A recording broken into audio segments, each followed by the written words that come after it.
Sir. Sir. Sir.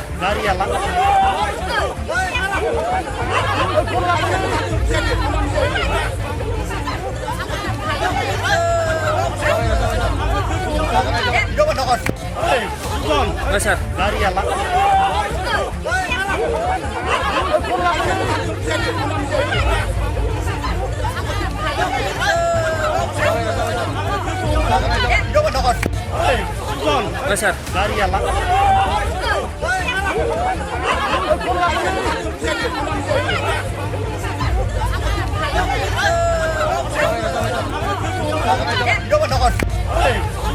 Sir. Sir.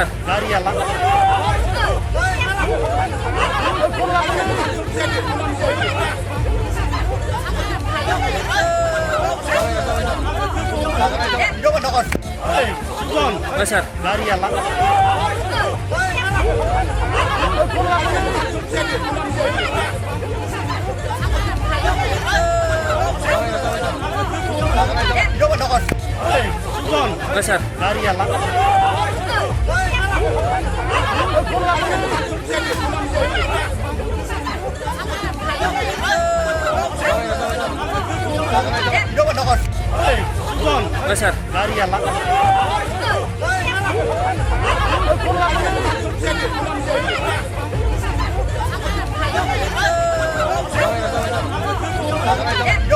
नोंथाङा सानाय सुनाय बेरामनि जेंनायाव दं नामा?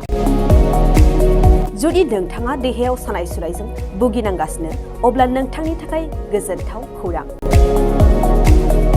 नोंथांनि थाखाय दं एसआइ निउर' थेरापि सेन्टार।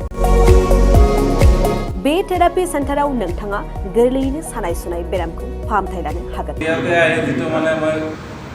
ট্ৰিটমেণ্ট পাইছোঁ লগে লগে মোৰ মানে শৰীৰটো মানে একদম ফ্ৰী হৈ গৈছে। খোজ কঢ়াত খুব অসুবিধা আছিলে, চাইডটো মোৰ একেবাৰে মানে বহুত বেয়া আছিলে, মানে খোজকাঢ়িব মানে ভালকৈ পৰা নাছিলোঁ।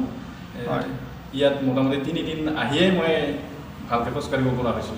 सिं सानाय, आफादावरि सानाय, मोदोम जरा सानाय, आइजोफोरनि जेंना, खर' सानाय बायदि बायदि बेरामखौ बे सेन्टाराव फाहामनाय जायो।